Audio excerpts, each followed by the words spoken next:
Now we are going to see the textbook backside question answer. First one, what is precipitation? That we want to write in briefly.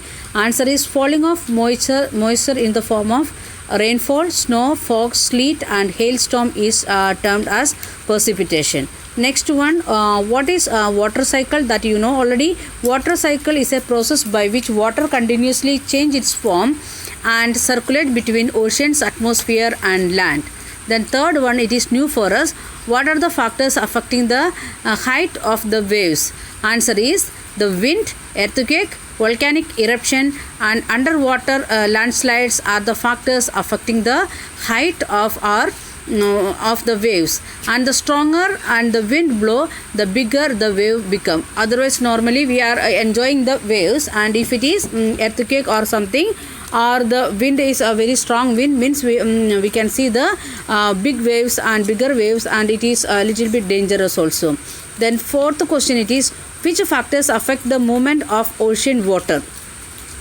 Temperature, wind, gravitational pull of the sun and the earth and the moon, and warm and cold currents are the factors that affect the movement of ocean water. What all things? Temperature, winds, gravitational pull of sun, earth and moon, then warm and cold current, all these factors affecting the movement of ocean water. The next one, what are tides, how they are caused?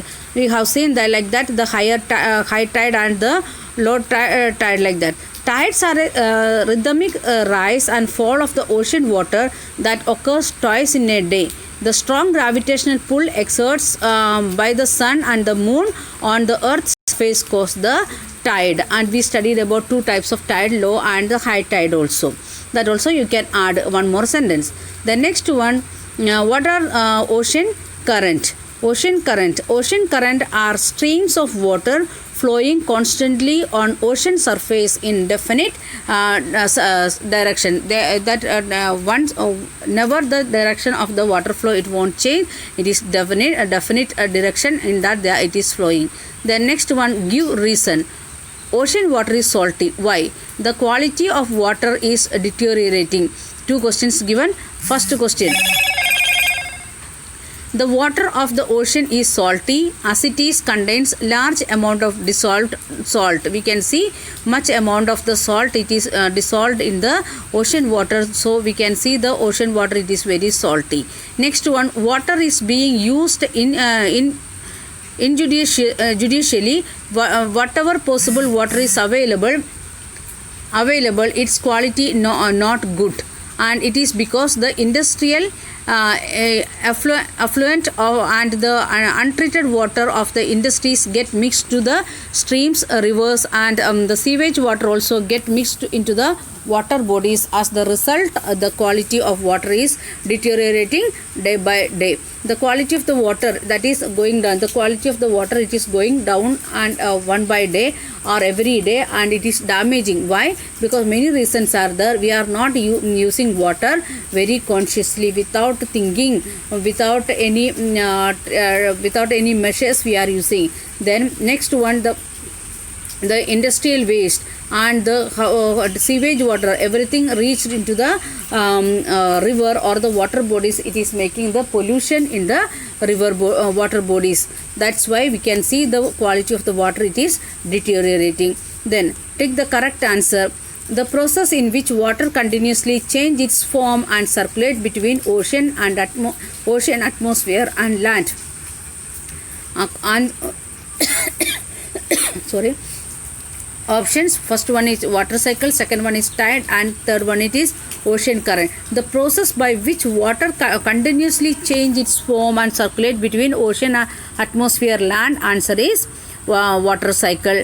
Then generally the warm ocean currents originate near, where it is originating, poles, equator or none of these. Where we are getting high temperature, that is in equator. So the warm current, it is originating from equator, near to equator. The rhythmic rise and fall of the ocean water twice in a day called tide, ocean current and waves. In a day twice only it is happening, means that is tide. Then match the following. Caspian Sea, where it is in the map, it was showed like that: tide, tsunami, ocean current. And answers: largest lake, periodic rise and fall of water, strong seismic waves, and streams of water moving along a definite path, and water cycle. First one, Caspian Sea, that is the largest ocean in the largest lake in the world. Then tide, that is the rhythmic periodic rise and fall of water. The next one, it is tsunami, that is strong and seismic waves. The next one, it is ocean current, that is a stream of water moving along definite path. All answers it is given equally, so it is easy to understand the answer also.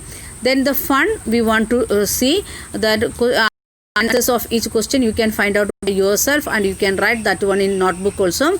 And the one more thing, it is the last part, with the help of an atlas, draw each river with which you discovered for a fun, and outline map of the world. Here it is said like that: outline map of the world. With the help of that one, you want to identify the what we want to identify different rivers what we already solved were in the this dictative. And now what we are going to do, we are going to study Indian rivers. We already know, but with the help of outline map of India, we are going to study all the rivers and its tributaries. Okay, here you can see the major rivers of India, and we can see the Himalayan rivers. That is, first one, it is Indus River. It is starting from Tibet area of China and coming to India, again going to Pakistan and reaching to Bay of Arabian Sea. Next one, it is Ganga River, starting from Tibetan area, and some of the streams it is starting from Nepal and moving to eastern side, and then it is moving to south and joining in Bay of Bengal. The next one, it is Brahmaputra, starting from Tibetan area and coming to India, and again going to Bangladesh and joining in Bay of Bengal. Then next one, next part, it is, we can see the South Indian rivers or the perennial rivers. We can see the peninsular rivers. We can see one is Narmada and Tapi. These are the west flowing rivers. Other major rivers, it is the east flowing rivers: Mahanadi, then Godavari, Krishna, Kaveri. These are the east flowing rivers. So we can see made that all Indian rivers into two groups. First, it is up to the middle part, that is the Himalayan rivers. It is starting from Himalaya, so it is known as the Himalayan rivers or North Indian rivers. Three major rivers: Indus, Ganga and Brahmaputra. Then South Indian rivers are the perennial rivers: Narmada, Tapi, that is the west flowing rivers. Then Mahanadi, Godavari, then Krishna, Kaveri. These are the east flowing rivers. Other than this, many small lakes are there, small rivers are there. If you are looking little bit bigger, we can see that one, the Vembanad lake, that is in Kerala.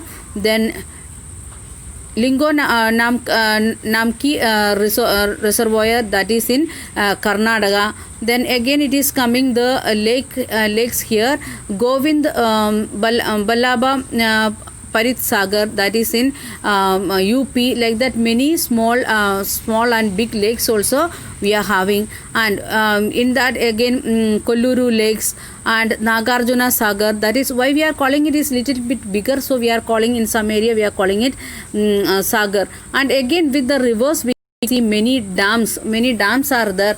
In that dams we are storing water for the future purpose, maybe in the for summer season purpose, or making the hydroelectricity or irrigation purpose, like that, different purpose. So these are the major Indian rivers, and if you are learning this one, it will be helpful for to you people understand or locate the things what you are studying in coming classes as well as in coming years.